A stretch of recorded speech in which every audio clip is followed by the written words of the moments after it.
Loads of people get mixed up between these two road signs.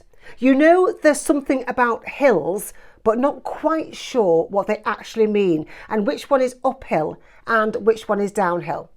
So first of all, they're both triangular shaped signs, and all triangle shaped signs are giving you warnings. They're telling you to be careful.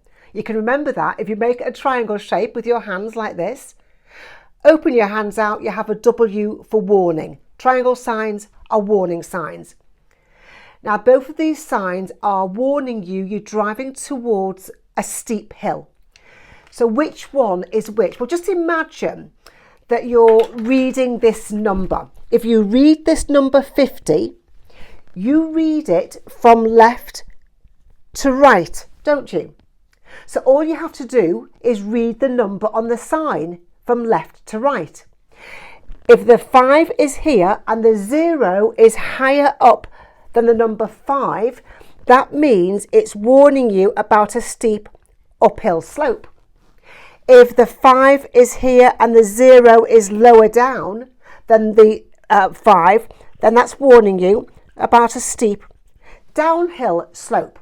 So as I say, with the road sign, all you have to do is read the number from left to right. So what is this one? Pop it into the comments. The 1 is up here, the 0 is further down, so it's warning you about a 10% steep hill downwards.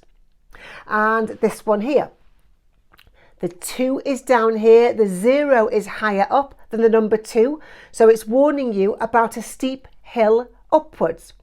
What you need to know as a driver, if you're going down a steep hill, you'll press your brake pedal gently and you'll go into a lower gear, because a lower gear will give your car more engine braking. It will help to control your speed.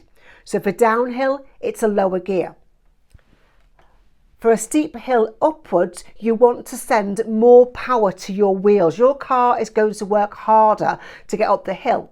So you'll also go into a lower gear, because the lower gears will send more power to your wheels. So whether it's a downhill slope or an uphill slope, you will go into a lower gear. Do you now understand those two signs? If you do, pop it in the comments and let me know. And if you want these cards, this pack of road sign cards, I'll pin to the information below for you. There's 80 cards in a pack.